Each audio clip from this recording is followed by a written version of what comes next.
Brenda 18 dhjetorit, Këshilli i Lartë i Prokurorisë duhet të zgjedhë drejtuesin e ri të SPAK-ut në një garë ku janë 4 kandidatë, secili prej tyre me eksperiencë qoftë në hetimin ndaj krimit të organizuar ashtu edhe për korrupsionin. Në garën për kreun e SPAK-ut janë zyrtarizuar Adnan Xholi, drejtuesi i seksionit kundër krimit të organizuar, Klodian Braho, drejtuesi i seksionit kundër korrupsionit, si edhe prokurorët Doloreza Musabelli dhe Elvin Gokaj. Kjo është hera e parë që në garën për kreun e SPAK-ut marrin pjesë 4 prokurorë, ndërsa 2 prej tyre e kanë tentuar edhe më parë këtë pozicion drejtimi. Klodian Braho e tentoi në 2019 përballë Arben Krajës, por u tërhoq nga gara, ndërkohë që Adnan Xholi e tentoi në 2022 kur në konkurim ishin Altin Dumani dhe Ervin Kondili.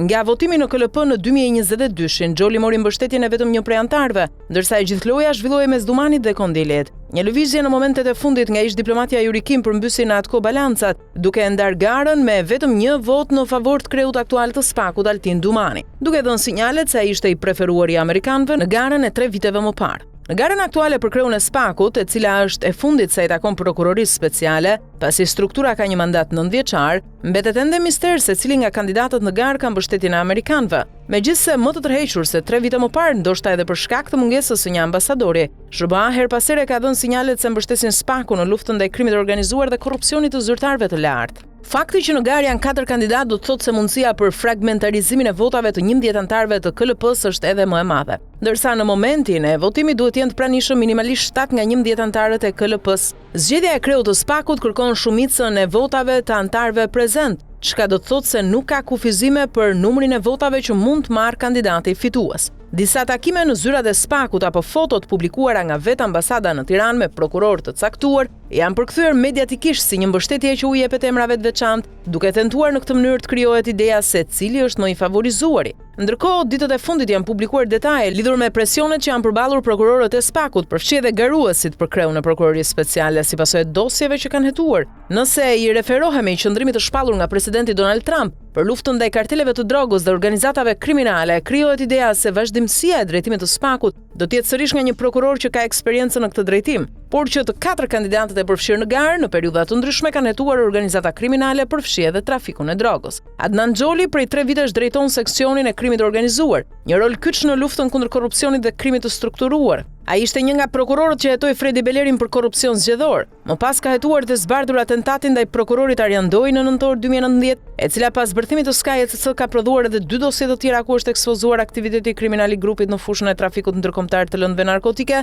por edhe rivalitetin e grupeve kriminale në Durrës. Ai gjithashtu ka hetuar dosjet e vjetra që sollën identifikimin e vrasjes së policëve të shtetit në ngjarjet e rënda të qafgjashtës, bandën e Sërrikut, vrasjen e Ibrahim Bashës në Lazarat, hetimin e Arben Tollis, 2 dosje penale në SPAK që janë vetëm të realizuara me metoda proaktive dhe që flasin për trafik droge dhe ngritjen e laboratorëve të kokainës në Shqipëri janë hetuar nga prokurori Adnan Xholi. Klodian Braho emërua nga Altin Dumani si drejtues i seksionit të luftës ndaj korrupsionit, por ka hetuar edhe dosje që kanë lidhje me krimin e organizuar. Braho ka hetuar rastet e korrupsionit në drejtësi duke përmendur këtu 2 dosje, atë të ish kryeprokurorit Adriatik Llalla gjatë kohës kur SPAK drejtohej nga Arben Kraja, por edhe goditjen e ish prokurorit të Vlorës Aurel Zarka me të cilin kishin punuar vite më parë. Elvin Gokaj si prokurori SPAK-ut kryesisht ka hetuar dosje që kanë lidhje me korrupsionin e zyrtarëve, ndonse më parë si prokurori Burrelit ka hetuar çështjet lidhura me krimet, përfshi edhe veprimtarinë e bandave kriminale që kanë vepruar në zona të caktuara. Doloreza Musabelli, një tjetër kandidate për kreun e SPAK-ut, gjithashtu ka një eksperiencë në hetimin e krimit të organizuar. Ajo ka hetuar grupin e Emiliano Shullazit, por edhe dosjen Toyota Yaris. Emri i saj sipas dëshmisë së Artan Tafanit, një prej të penduarve të drejtësisë,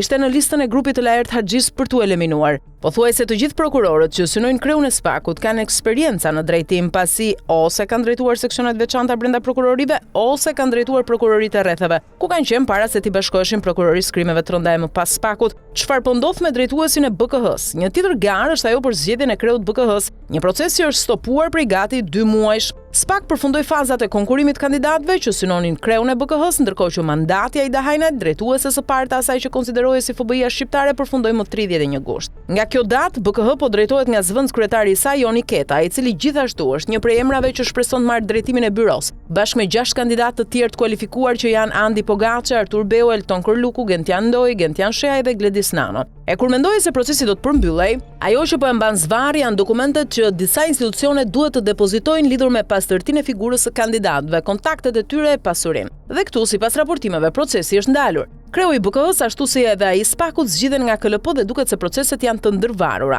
Nuk dihet nëse do të zgjidhen njëkohësisht, por ajo që raportohet është se ndërhyrjet dhe lobimet për të vendosur nën kontroll drejtimin e dy strukturave speciale janë evidente. 3 vite më parë, në rastin e kreut të SPAK-ut, u aludua se qeveria mbështeste Ervin Kondilin. Dhe kjo u pasqyrua edhe nga votimi i famshëm në KLP, ku ambasadori amerikan në atë kohë vëzhgonte nga fundi i sallës procesin dhe mbante shënime.